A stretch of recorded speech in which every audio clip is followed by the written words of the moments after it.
Bom dia a todos, meu nome é João Carlos Almeida, minha formação acadêmica está disponível no link da descrição desse vídeo e dentro da temática de filosofia de nosso canal, iniciarei uma série que abordará as principais obras da filosofia clássica. E vamos começar pela obra de Aristóteles, conhecida como De Anima, ou seja, um tratado sobre a alma. A tradução que eu vou utilizar é de Ana Maria Loio, da Universidade de Lisboa, e o texto que serve de base à tradução é o de David Ross, de Oxford, 1956, ainda hoje uma edição de referência. A revisão científica do texto é de Tomás Calvo Martinez, da Universidade Complutense de Madrid, e a obra foi feita pelo Centro de Filosofia da Universidade de Lisboa, em 2010. O que é o Tratado sobre a Alma? A pergunta conduz à natureza peculiar dos textos que compõem o corpus aristotélicos. Esses tratados resultam, na hipótese mais plausível, de lições passadas a escrito. Portanto, não foi Aristóteles quem agrupou em tratados os diversos livros na ordem que hoje se apresenta. O corpus seria composto de unidades mais pequenas do que os tratados que nos chegaram. Ou seja, a escolha dos conteúdos e a estrutura do tratado sobre a alma não se devem a Aristóteles. Então, que tratado sobre a alma leu Cícero? E que tratado da alma lemos nós neste momento?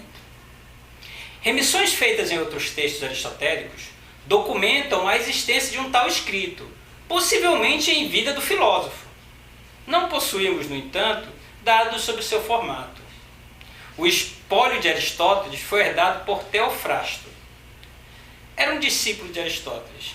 Tem uma história curiosa que eu vou acrescentar a isso, está numa obra chamada Órgano, de Edson Benning. Ele conta que por 300 anos os escritos esotéricos de Aristóteles ficaram guardados em uma adega de Corisco, um amigo de Aristóteles na época da Academia de Platão. E ficou ali, e não se sabe de que forma ele chegou até Corisco, já que ele foi herdado por Teofrasto. O que se sabe é que foi encontrado por Sula durante a tomada de Roma por Atenas, em 886 a.C. Esse acontecimento, inclusive, marca o início de uma nova vida para os escritos aristotélicos. Assim, o Tratado sobre a Alma, na configuração que agora conhecemos, será praticamente contemporâneo a Cícero. Ele terá ganho as formas atuais nas mãos de Andrônico de Rhodes, ativo entre o ano 70 a 20 a.C. Uma história curiosa sobre Andrônico é que o termo metafísica atribuído a Aristóteles nunca foi pronunciado por Aristóteles. Foi Andrônico de Rhodes quem primeiro cunhou essa palavra, metafísica. E ele estava ativo entre os anos de 70 a 20 a.C. Dizem que talvez ele fosse o chefe de uma escola peripatética em Atenas. É este o Tratado sobre a Alma que leremos, mais exatamente a versão que dele chegou ao século IX, pois não possuímos manuscritos anteriores. Então vamos lá. Antes eu vou fazer uma pequena síntese sobre a obra. Tá? O Tratado sobre a Alma ele é dividido em 3 livros. O livro 1, que é esse que vamos falar hoje, ele trata sobre o levantamento dos problemas que o estudo proposto envolve, a recuperação da investigação realizada pelos antecessores de Aristóteles, a apresentação e análise das doutrinas mais relevantes. O livro 2, que ouviremos em outro momento, ele falará sobre a definição de alma, a proposta de definições das suas faculdades e o estudo individual das faculdades da alma, sendo ele a faculdade nutritiva, a sensibilidade e investigação particularizada de cada sentido. O livro 3, um livro polêmico inclusive, falará sobre a sensibilidade, as faculdades da alma relacionadas com o pensamento, a faculdade do movimento e a faculdade nutritiva, a sensibilidade do animal. Então vamos começar pela alma como objeto de investigação. Partindo do princípio de que o saber é uma das coisas belas e estimáveis, e que alguns saberes são superiores a outros, quer pelo seu rigor, quer por tratar de objetos mais nobres e admiráveis, por esses dois motivos poderemos, com boa razão, colocar a investigação sobre a alma entre os mais importantes. O conhecimento sobre a alma parece contribuir largamente para o da verdade no seu todo, em especial para o da natureza, pois a alma é o princípio dos animais. Procuraremos, ter em vista e conhecer a sua natureza e a sua essência, e ainda aquilo que a acompanha. Destas coisas, umas parecem ser afecções exclusivas da alma, e outras pertencer por meio dela também aos animais. De todo modo, e sob todas as perspectivas, é bem difícil alcançar um conhecimento sobre a alma digno de crédito, já dizia Aristóteles. Qual a metodologia que ele vai utilizar? Sendo esta uma investigação comum a muitos outros tratados, Aristóteles referia-se ao estudo da essência e do que uma coisa é. Poder-se-ia pensar que existe um método único para todos os objetos de que queiramos conhecer a essência, tal como existe para o estudo dos acidentes próprios, a demonstração. Teria de se investigar, consequentemente, que método é esse. Se, pelo contrário, não existe um método único, comum, para investigar o que uma coisa é, a empresa torna-se ainda mais difícil, pois será necessário determinar qual é o modo de proceder apropriado a cada caso em particular. Levantemos agora algumas questões de sua prioridade. Em primeiro lugar, sem dúvida, é necessário determinar a que gênero pertence a alma e o que é. Quer dizer, se é este algo uma substância, ou se é uma qualidade ou uma quantidade, ou ainda se pertence a uma das categorias, aquelas descritas no órgão, que já distinguimos. Mas se pertence aos seres em potência ou se é antes algum tipo de ato. Esses termos potência e ato são muito importantes na filosofia de Aristóteles. É que a diferença que isso faz não é pequena. Aristóteles diz que devemos investigar também se a alma é divisível ou indivisível. E além disso, se todas as almas são ou não da mesma espécie. E se não forem, se é em espécie ou em gênero que diferem. Com efeito, os que atualmente se pronunciam sobre a alma e a investigam parecem examinar apenas a alma humana. Ora, temos de precaver-nos para não nos escapar se existe uma única definição de alma, como de animal, ou se existe uma definição diferente para cada tipo de alma. Por exemplo, de cavalo, de cão, homem, Deus. Sendo o universal animal, neste caso, ou nada ou posterior. E poder-se-ia perguntar o mesmo a respeito de qualquer outro atributo comum que se predicasse. Já, se não existirem diversas almas, mas sim diversas partes da alma, coloca-se a questão de saber se devemos estudar primeiro a alma no seu todo ou as suas partes. Revela-se difícil ainda determinar que dessas partes são diferentes entre si por natureza, e se é preciso investigar primeiro as partes ou as funções das partes.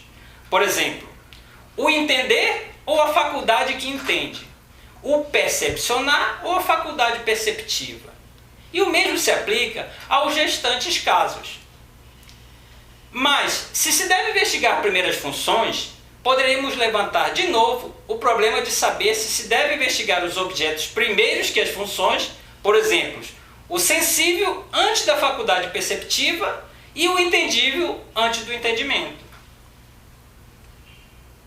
Ora, para se terem visto as causas daquilo que acompanha as substâncias, não é útil apenas conhecer o que uma coisa é, como no caso da matemática, conhecer o que é uma reta e uma curva, ou uma linha e uma superfície, para perceber a quantos ângulos retos são iguais os ângulos de um triângulo.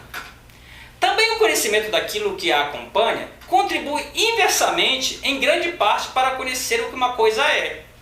Pois, quando conseguimos dar conta de tudo aquilo que a acompanha, ou da maioria, de acordo com o modo como nos aparece, conseguiremos também pronunciar-nos corretamente acerca da essência de uma coisa.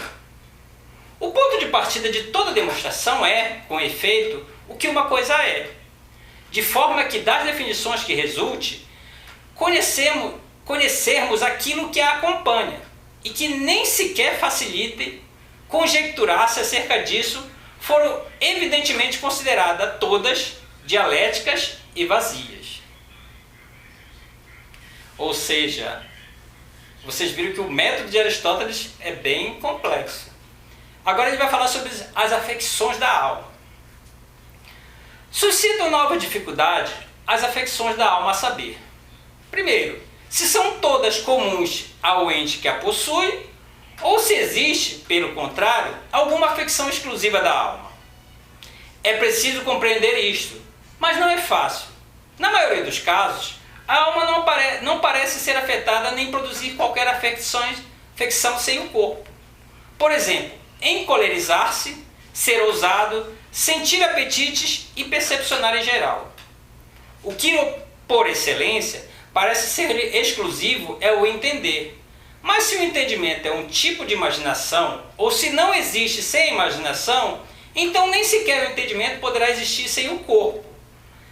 Se de fato alguma das funções ou alguma das afecções da alma lhe é exclusiva, esta poderá existir separada do corpo. Se pelo contrário, nada lhe é exclusivo, a alma não poderá existir separadamente. A alma assemelhar-se-á nisso à reta, a qual, enquanto reta, reúne muitas características, tais como a de ser tangente a uma esfera de bronze num ponto. Embora a reta separada não a possa tocar desta maneira, ela é, pois, inseparável se de fato sucede sempre como um corpo. Nesse aspecto, a gente observa, primeiro ponto, a forma como Aristóteles tenta mostrar que não existe alma separada do corpo. E aí a gente vê os vários exemplos que ele utiliza. E a questão matemática que ele utiliza ali é a geometria, que era muito utilizada na época dele. Parece, do mesmo modo, que todas as afecções da alma se dão com o corpo. Exemplo, a ira, a gentileza, o medo, a piedade, a ousadia e ainda a alegria, amar e odiar. Pois em simultâneo com aquelas, o corpo sofre alguma afecção. Indica o fato de sucederem, por vezes, afecções violentas e visíveis, sem que se sinta ira ou temor, ao passo que outras vezes somos movidos por pequenas e fracas afecções. Por exemplo, quando o corpo está em tensão semelhante à que experimenta quando nos encolerizamos. Este exemplo torna ainda mais claro. Por vezes, ainda que nada de assustador aconteça, sentimos as afecções de quem está com medo. Se assim é, as afecções são, evidentemente, formas implicadas na matéria e as definições serão, por consequência, deste tipo. Encolerizar-se é certo movimento de certo corpo ou de certa parte ou faculdade do corpo suscitado por tal causa em vista de tal fim. Daí que pertença desde já à esfera do físico ter em vista a alma, seja toda a alma, seja especificamente esse tipo de alma. A gente vai explicar isso mais à frente. Ora, o físico e o dialético definiriam de forma diferente cada uma dessas afecções. Como, por exemplo, o que é a ira? Vamos lá, o físico defini-la-ia como um desejo de vingança ou algo deste tipo. O dialético, no caso. O primeiro como a ebulição do sangue, ou seja, o físico que ele cita na época era quase um médico. O primeiro como a ebulição do sangue ou de alguma coisa quente à volta do coração. Destes, um deles dá conta da matéria, o outro da forma específica e da definição. É que a definição é o eixo da coisa. E, a existir, é necessário que isso exista em certo tipo de matéria. Assim, a definição de casa seria deste tipo. É uma proteção capaz de impedir a destruição pelo vento, pelo calor e pela chuva. Então, um dirá que a casa é pedra, tijolo e madeira. E outro que é a forma existente naqueles em vista de tais fins. Ou seja, alguns vão dizer que casa é só pedra, tijolo e madeira. E outros vão dizer, olha, casa é um local com essas características assim, assim, assado. É isso que ele está dizendo aí. Qual destes homens é, afinal, um físico? Relembrando, o físico é quase um médico da época. O que se ocupa da matéria, ignorando a definição, ou o que se ocupa apenas da definição? Ou é, antes, o que algo diz a partir de ambas as coisas? E o que chamar afinal a cada um dos outros? Ou então, não existe quem se ocupe das afecções da matéria que não são separáveis, nem sequer tomando-os apenas enquanto separáveis. Ora, o físico ocupa-se de todas as ações e afecções de certo tipo de corpo e de certo tipo de matéria. Todas as que não são deste tipo, deixa-as ao cuidado de outro. Uns dirão respeito, eventualmente, a um perito, conforme o caso. Por exemplo, a um carpinteiro ou a um médico. As afecções são separáveis em virtude de não serem de um determinado tipo de corpo e de derivarem de uma abstração. Pertence ao foro do matemático. Já em virtude de existirem separadamente, competem ao primeiro filósofo. Dizíamos que as afecções da alma, por exemplo, a coragem, o medo, são inseparáveis da matéria física dos animais. E é, enquanto tais, que elas lhe pertencem, e não como a linha e a superfície, como eu falei, objetos da geometria. A linha e a superfície são separáveis da matéria, ao contrário das afecções da alma. Então, num segundo ponto, isso tudo foi a primeira parte, né, da alma como objeto de investigação. Aristóteles vai falar sobre a investigação sobre a alma, doutrinas legadas pelos antecessores, conhecimento e movimento. Ponto de partida da investigação. Ao investigarmos a alma, é necessário, há um tempo, colocando as dificuldades a resolver à medida que avançamos, recolher as opiniões de quantos dos nossos antecessores afirmaram algo a respeito da alma, para colhermos o que de correto disseram e, se incorreram em algum erro, nos precaveremos relativamente a eles.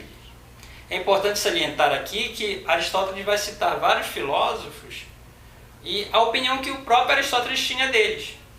Então vamos lá. O ponto de partida da investigação consiste em apresentar as características que mais especialmente se julga que pertençam à alma por natureza.